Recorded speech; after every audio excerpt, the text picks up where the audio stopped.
여러분 안녕? 너 주려고 공부하는 교과서 문학 가이더 니줄라꼬야. 오늘은 윤흥길 작가의 9켤레의 구두로 남은 산의 편이야. 장마, 종탑 아래에서 날개 또는 수갑 등 그의 다양한 작품이 고교 과정에 등장하는 주요 작가지. 현행 교과서는 지면의 한계로 일부를 발췌할 수밖에 없어서 주인공 권씨가 겪은 일의 사회적 맥락을 언급하지 않거나 줄거리로 축약하는 바람에 안타깝게도 인물과 작품에 대한 이해가 부족할 수밖에 없더라고. 교과서는 인물 정보를 이렇게 설명하는데, 교과서 수록된 부분은 권씨가 오 선생에게 아내의 출산 비용을 요청하는 사건과 강도 사건 후 사라지는 결말만 실려서 학생들이 이야기의 깊이에 충분히 닿기도 전에 끝나는 느낌이랄까? 권씨가 불쌍하긴 하지만 그렇다고 강도질이냐 싶은 나쁜 사람처럼 보이고, 오 선생에 대해선 나라도 그랬겠다 싶은, 어쨌든 결국 권씨를 도와주니까 착한 사람 같은 아주 단편적인 해석을 유도하는 꼴이 되었어. 이러면 권씨 같은 불우이웃을 위해 선행을 베풀자라는 식으로 주제를 오해할 수도, 또 권씨의 비극이 왜 산업화의 문제라는 건지, 소시민이라는 게 정확히 무슨 의미인지 잘 안 와닿지. 학생들아, 우리 착하게 살자 한다고 이 험한 세상에 착하게 살고 싶어질까? 이런 게 문학이라면 난 진작에 때려쳤을지도. 소설 원문에는 권씨에 대한 이해를 위해 권씨의 과거 회상이 매우 구체적으로 묘사되어 있고, 또 오 선생의 과거 회상 역시 많은 비중으로 묘사되어 있어. 이런 장면들을 다 읽고 종합했을 때만 이해되는 부분이 있는데, 대체 권씨가 무슨 이유로 어쩌다가 전과자가 됐는지, 과거 빈민촌에 살던 오 선생이 왜 무리해가며 중산층 동네로 이사를 갔는지, 이 부분을 구체적으로 알아보는 것이 핵심 포인트 되시겠다. 일단 권씨가 겪은 일의 실제 배경인 1971년 광주 대단지 사건, 그것을 알고 싶다. 참고로 여기서 광주는 전라도가 아닌 경기도 광주군을 말하고, 현재는 성남 수정구 지역을 가리키고 있음을 알아두시고, 자, 갑자기 분위기 역사. 때는 1967년 박통 시절 급격한 도시화로 인해 인구 폭발이 된 서울시. 살 곳 없는 빈민들이 모여든 판자집촌 같은 열악한 주거 문제를 해결하겠다며 지금의 성남 땅에 신도시 개발 정책을 내놓는데, 이때 서울시 측은 인구 10만 명만 모아놓으면 어떻게든 뜯어먹고 산다, 자급자족 도시 실험이라는 어처구니 없는 드립으로 그냥 헐값에 땅을 팔 테니 땅 주인이 되라며 홍보를 했어. 이 파격적인 조건에 혹한 10만의 사람들은 내 집 마련의 꿈을 안고 광주 주택단지로 갔는데, 아뿔싸, 정말 딱 땅만 있고 그 밖엔 아무것도 없는 허허벌판인 거야. 집은 그대가 알아서 짓고 먹는 거 씻는 것도 알아서 해라. 대신 당분간 군용 텐트를 제공한다. 도로도 하나 없는 진흙밭에 전기, 상하수도 시설이 없어서 길가에 똥오줌 시냇물이 흐르고, 겨울엔 천막에 의지해서 칼바람을 견뎌야 하는 상황. 그냥 황무지에 천막촌이 덩그러니 있는데, 아니 이거 마인크래프트 실사판이야 뭐야? 믿기지 않겠지만 당시 정부와 시청이 일하는 방식이 딱 이 수준이었어. 국가 운영 방식이 기본적으로 독재적이었기 때문에 시민 권리 보호, 복지 같은 개념은 없었다고 봐야 돼. 그저 인구를 많이 모아놓으면 땅값이 자연히 오르기 때문에 그걸 이용해서 건설사와 결탁해 차익을 얻으려는 것을 신도시 개발 정책의 전부라고 생각하는 거야. 이걸 학술용어로 개발 독재라고 불러. 국회의원 선거가 끝난 바로 그 다음날 한 장의 통지서가 배부되어 왔다. 6월 10일까지 전매 소유한 땅에다 집을 짓지 않으면 불화를 취소하겠다는 내용이었다. 보름 안에 집을 지으라는 얘기였다. 또 통지서가 왔다. 분양전 토지 20평을 평당 8,000원 내지 16,000원으로 계산하여 7월 말까지 일시불로 납부하는 조건, 기한 내 납부하지 않으면 6개월 이하의 징역이나 30만원 이하의 벌금을 과하도록 하겠다. 엎친 데 덮쳐 경기도에서는 토지 취득세 부과 통지서를 발부했다. 평당 2,000원만 내라더니 최대 16,000원으로 말을 바꾸는 매직, 3년 후 분할 납부를 일시불로 바꾸는 매직, 못하겠으면 땅 내놓고 징역 가라는 저 당당함. 게다가 원래 입주 예정이었던 철거민들, 서울 강북에서 일하던 노동자들은 신도시에 새 공장을 지어 일자리를 주겠다는 약속만 믿고 왔는데 공장 안 짓는다네. 버스 노선도 새로 안 늘려서 교통 지옥을 경험하니 결국 포기하고 입주권을 판 뒤 다시 서울 판자촌으로 돌아갈 수밖에 없었어. 이때가 기회라며 투기꾼들이 그 입주권을 사다가 차익을 노리고 파는 떴다방을 차렸고, 권씨 같은 순진한 사람들이 투기꾼에 속아 입주권을 비싸게 사고 광주 대단지로 들어왔던 거야. 이렇듯 권씨가 겪은 일은 단지 운이 나빠서 생긴 일이 아니라 국가적으로 기획된 역사적인 나쁜 정책 때문이었단 말이야. 힘없는 이들의 복지는 모르쇠야 하고, 효율, 성장, 개발이라는 명분으로 이들을 이용해서 땅값 올려 차익 벌고 세금이나 왕창 뜯으면 그만이라는 식이지. 이런 상황에 권씨가 뭘 할 수 있을까?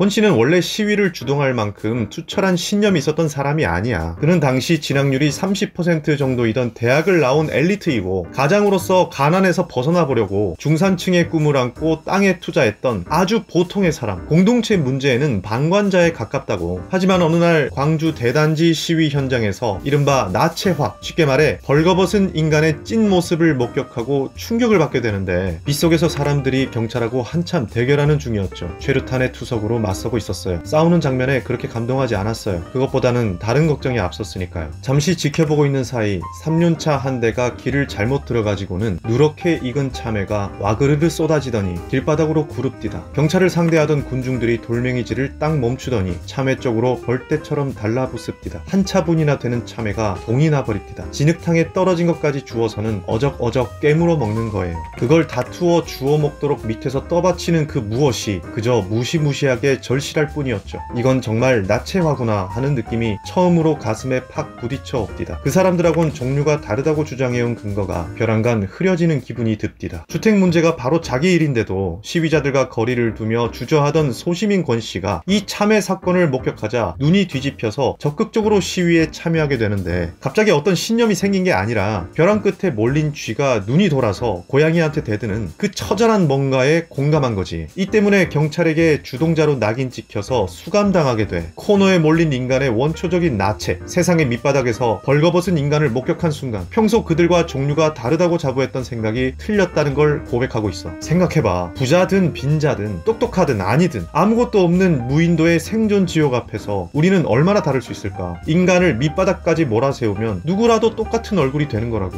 영화만 봐도 어떤 건지 느낌이 오지. 권 씨를 설명해주는 또 하나의 장면. 출소 후 오 선생 집에 새빵살이를 하는 중 권 씨가 출판사에서 잘리고 일용직 건설 노동자가 되는데 권 씨가 중산층의 꿈을 갖고 있긴 하지만 그렇다고 돈만 벌면 뭐든 좋다는 사람이 아니거든. 그런데 출판을 의뢰한 사람이 허위로 포장하는 요구를 하니까 권 씨가 거절을 해. 이에 킹받은 출판사장이 네가 뭔데 시킨 대로 안 하냐고 해고한단 말이지. 이 권 씨에 물러서지 않는 자존심이 구두, 대학 출신, 안동 권 씨라는 상징으로 자꾸 표출되는 거야. 그놈의 자존심 때문에 식구들 생계만 더 어려워지니 관찰자 시점의 오 선생과 그의 아내는 권 씨를 도무지 이해하기 어려워. 그들에겐 그저 나쁜 아빠, 나쁜 남편일 뿐이야. 그런데 사실 집주인인 오 선생은 단순한 관찰자가 아니야. 작가가 오 선생을 소시민으로 설정한 진짜 이유는 뭘까?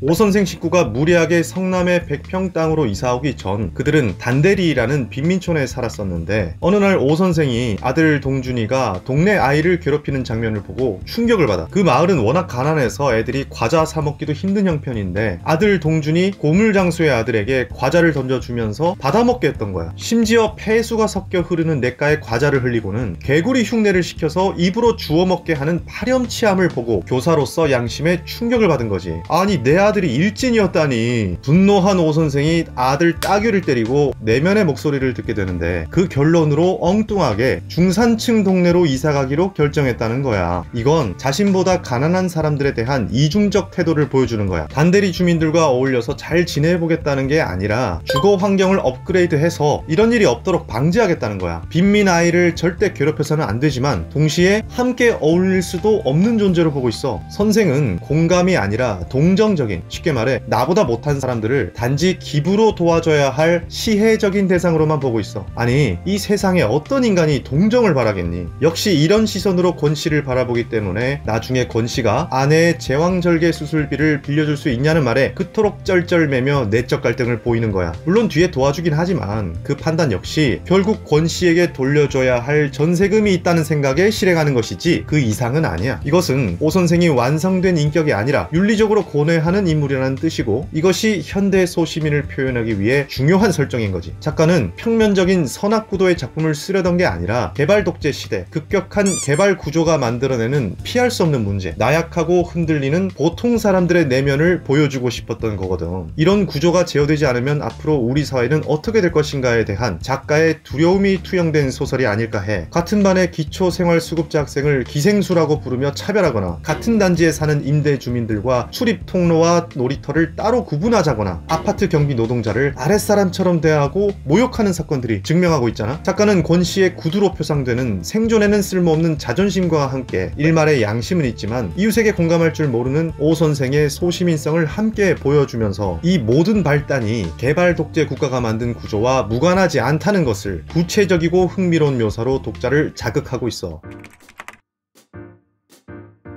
이렇게 다른 너와 내가 도대체 어떻게 우리가 될 수 있을까? 이것이 약 2000년간 이어진 철학적 질문인데, 오이디푸스, 안티고네 등으로 유명한 그리스 비극을 공부해보면 공포와 연민이 핵심이라고 하거든. 본성이 그리 착하지도 나쁘지도 않은 평범한 인간이 단지 자기 잘못이 아닌 이유로 비극적으로 불행해질 때 독자는 나도 똑같이 겪을지 모른다는 공포심과 동시에 그에 대한 연민을 느끼다가 비로소 내가 그 입장이었다면 하고 생각해볼 기회를 얻게 되는 예술적 체험, 이것이 문학의 전통으로 이어지며 오늘날 작가들의 영감이 되고 있어. 아홉 켤레 마지막에 권 씨가 강도짓까지 하려다가 정체를 들키고 사라지는 장면, 그가 애지중지 닦던 구두가 먼지에 쌓여 쓸쓸하게 남아있는 장면은 끝내 오 선생과 권 씨가 동등한 우리가 되지 못한 비극을 비유하는 거겠지. 사실 아홉 켤레의 이야기는 이렇게 허무하게 끝나지 않고 단편 연작으로서 연달아 직선과 곡선, 날개 또는 수갑, 창백한 중년 시리즈로 이어지는데, 이 소설들은 오 선생이 아닌 권 씨의 초점을 맞춰 전개하며 권 씨의 이후 행방을 통해 점차 나와 네가 우리가 될 수 있는 힌트의 여정을 보여주니까 이 흥미진진한 이야기는 다른 영상으로 또 가이드해볼까 해. 이외에도 주거를 둘러싼 개발 독재의 계보를 잇는 작품이 있는데, 난장이가 쏘아올린 작은 공, 기생충, 상계동 올림픽이나 두 개의 문 등 시간이 있을 때 이런 작품들을 찬찬히 감상하면서 왜 이런 예술이 시간이 지나도 여전히 회자되는지, 현실의 뿌리를 내리고 있는 작품이 내게 무엇을 주는지, 이런 문학도 있구나 하며 각자 생각해보는 계기가 되기를 바라. 바로 이 또한 돈 안 되는 문학이 사라지지 않는 이유기도 하니까. 자, 오늘은 여기까지. 니줄라코는 또 다른 작품으로 교과서가 놓친 맥락을 발굴해서 찾아올게. 구독, 좋아요, 알림 설정까지. 만관부! 여러분!